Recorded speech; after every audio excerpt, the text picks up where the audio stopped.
નમસ્કાર બાળકો, કેમ છો? મજામાં ને?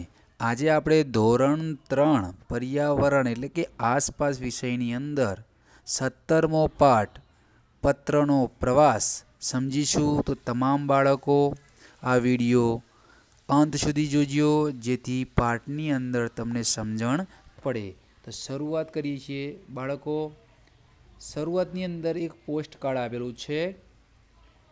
તો જ્યારે આપણે પોસ્ટ કાર્ડ લખીએ છીએ એટલે સામેની જે વ્યક્તિનું સરનામું આ બાજુ લખવામાં આવે છે. એનું અંદર લખેલું છે કે સલમાન, બ્લોક સી, ઘર નંબર 15 છે, દરિયાપુર, અમદાવાદ. કે આ સલમાન ક્યાં રહે છે? તો અમદાવાદમાં રહે છે. આ પોસ્ટ કાર્ડ કોણે લખેલું છે? તો સામીરા. કોણે લખેલું છે? સામીરાએ લખેલું છે. સલમાન, તું કહે કેમ છે તું? અમે બધા મિત્રો તને ખૂબ જ યાદ કરીએ છીએ. આશા રાખીએ કે રજાઓમાં તું વડોદરા આવીશ અને બધા વડીલોને નમન. આવો પત્ર સમીરાએ સલમાને લખેલો છે. આટલા સુધી તમને સમજણ પડી ગઈ બાળકો? તો હવે પાઠને આગળ વધારીએ. હું પત્ર છું. મને સામીરાએ તેના મિત્ર સલમાને પેન વડે લખ્યો છે. મને ટપાલ પેટીમાં મૂકવામાં આવ્યો છે. ટપાલીએ મને બહાર કાઢ્યો, મને બેગમાં મૂક્યો. ટપાલીની સાયકલ ઉપર સવારી કરીને હું પોસ્ટ ઓફિસની અંદર પહોંચ્યો. ત્યાં મને બેગમાંથી બહાર કાઢવામાં આવ્યો અને મારા ઉપર સખત છાપ પાડવામાં આવી. અલગ અલગ છાપ પાડવામાં આવી. છાપ વડોદરાની હતી, જ્યાંથી મારી સફર શરૂ થઈ. મારા ઉપર છાપ લાગ્યા પછી મને મોટી બેગમાં મૂકવામાં આવ્યો.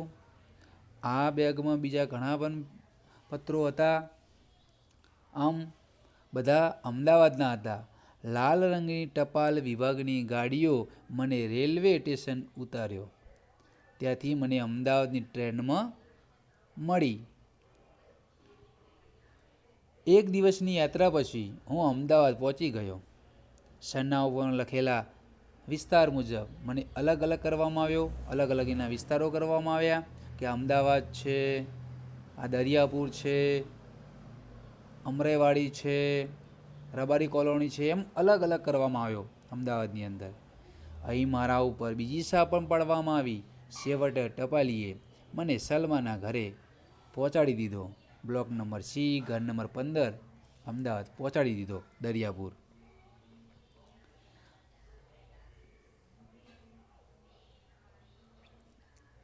અહીં તમે જોઈ શકો છો બાળકો કે નીચે ચિત્રોમાં પત્રની મુસાફરી આપેલી છે. પત્ર ક્યાં ક્યાંથી જાય છે, કેવી રીતે પહોંચે છે. ચિત્રોનો ક્રમ મુજબ નથી. આ ચિત્રો જે આપે છે ક્રમ મુજબ નથી, આપણે ક્રમમાં ગોઠવવાના છે. તેને યોગ્ય ક્રમમાં ગોઠવો અને વર્તુળમાં ક્રમાંક લખો. અહીં મેં તમને સમજાવવા માટે એક ક્રમ લખી દીધા છે કે પ્રથમ ચિત્રની અંદર તમે પુસ્તક, તમારે આ વિડીયો જ્યારે જુઓ ત્યારે પુસ્તક લઈને બેસવાનું છે, એટલે તમને સમજણ વધારે પડશે. તો જો પત્ર લખે છે, લખીને પત્રક પોસ્ટ જે બોક્સ છે, જે પેટી છે એની અંદર મૂકવામાં આવે છે અને ટપાલી પત્રો પોસ્ટ બોક્સની અંદર કાઢે છે. 4 નંબરની અંદર પોસ્ટ ઉપર જે કાર્ડ છે એના પર સિક્કો લગાવવામાં આવે છે. પછી તેને અલગ અલગ બંચ બનાવવામાં આવે છે. 5 નંબરની અંદર 6 નંબરની અંદર અલગ અલગ એને ગોઠવવામાં આવે છે વિસ્તાર પ્રમાણે. અને 7 નંબરની અંદર પોસ્ટ બોક્સની અંદર નાખવામાં આવે છે, એટલે કે મૂકવામાં આવે છે. અને 8 નંબરની અંદર તે ઘરે પહોંચાડવામાં આવે છે. આ પ્રમાણે તમારે બાળકો તમારા પુસ્તકની અંદર જોવાનું છે અને ક્રમ આપવાનો છે. તો આગળ જોઈએ. સામીરાએ સલમાને પત્ર લખ્યો.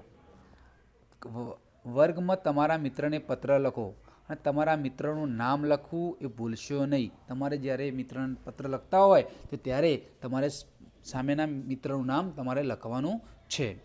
દરેકે પત્ર લખ્યો, પરંતુ તે આપણે ક્યાં પોસ્ટ કરશો, કઈ જગ્યાએ પોસ્ટ કરશો? તો તમારે એક પ્રવૃત્તિ કરવાની છે વર્ગ માટે. ટપાલ પેટી બનાવો, એક પ્રવૃત્તિ કરવાની છે એક ખાલી ખોખું લેવાનું છે, તેના પર લાલ રંગ કરવાનો છે. લાલ રંગનો કાગળ પણ તમે ચોંટાડી શકો છો. ખોખાના કવર ઉપર કાતરની મદદથી કાપો. પત્ર નાખી શકાય તેટલો કાપો ખોખા ઉપર હોવો જોઈએ. તમારે આ રીતે કાપવાનું છે. અહીં તમારે એક કાપો બનાવવાનો છે અને આ રીતે ટોપલી બનાવવાની છે. તો આ રીતે તમે પ્રવૃત્તિ ઘેર કાગળથી ગુંદરનો ઉપયોગ કરીને તમે બનાવી શકો છો. હવે ટપાલ પેટી તૈયાર છે. તમારો પત્ર ટપાલ પેટીમાં નાખો. તમારા મિત્રને તમે લખેલા પત્રની રાહ જુઓ. એક બાળક ટપાલ પેટી બનશે. એક પ્રવૃત્તિ કરવાની છે. તે ટપાલ પેટીમાંથી પત્રો લઈ લે છે. બધા બાળકોને વેચશે. શું તમે તમારા મિત્રના પત્રને વાંચીને મજા આવી? હા, મજા આવી હોય. એને શું લખ્યું છે આપણા વિશે એ આપણને જાણવા મળ્યું. જેવી રીતે તમે તમારા મિત્રને પત્ર લખ્યો તેવી જ રીતે તમારા મિત્રો કે સગા સંબંધીઓને પણ તમે પત્ર લખી શકો છો. લખ્યા હશે. આપણા દાદાએ અથવા આપણા પપ્પાએ આવા પત્રો લખ્યા છે ઘણા વર્ષો પહેલાં. હાલ આપણે આવા પત્રો લખતા નથી, કારણ કે હવે મોબાઈલ આવી ગયા, મોબાઈલનો કોમ્પ્યુટરનો યુગ આવી ગયો. એના કારણે આપણે ફોન દ્વારા સંદેશો કહી શકીએ છીએ. થોડા પત્રો ઘરેથી લઈ આવો. જુઓ કેટલા અલગ અલગ પ્રકારના પત્રો છે. અલગ અલગ પત્ર હોય છે. અહીંથી પ્રશ્નોના જવાબ આપવાના છે બાળકો. આ પત્રોમાં તમને શું શું અલગ જોયું? તો ઘણા પ્રકારના પત્રો જોવા મળે છે. પોસ્ટ કાર્ડ હોય, કવરવાળા પત્રો હોય, મની ઓર્ડરના હોય, અલગ અલગ આપણને જોવા મળે છે. કયા કયા પત્રકો ઉપર ટિકિટ છે? તો બધા ઉપર ટિકિટ તો હોય જ છે, પરંતુ એનું જે કિંમત હોય છે, જેનું જે મૂલ્ય હોય છે એ અલગ અલગ હોય છે. શું બધી ટિકિટ એક જેવી છે? શું અલગ છે? ના, બધી અલગ અલગ નથી. અલગ અલગ છે. એની કિંમત, એનો આકાર પણ જુદો જુદો હોય છે.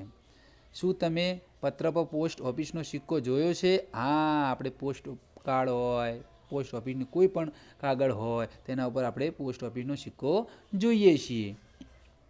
તો આ પ્રમાણે તમારે પ્રવૃત્તિ કરવાની છે અને પ્રશ્નોના જવાબ લખવાના છે. આગળના વિડીયોમાં આપણે આગળ પાઠને વધારશું. ત્યાં સુધી આ પાઠનો અભ્યાસ કરો અને મારો વિડીયો જોવો. આભાર.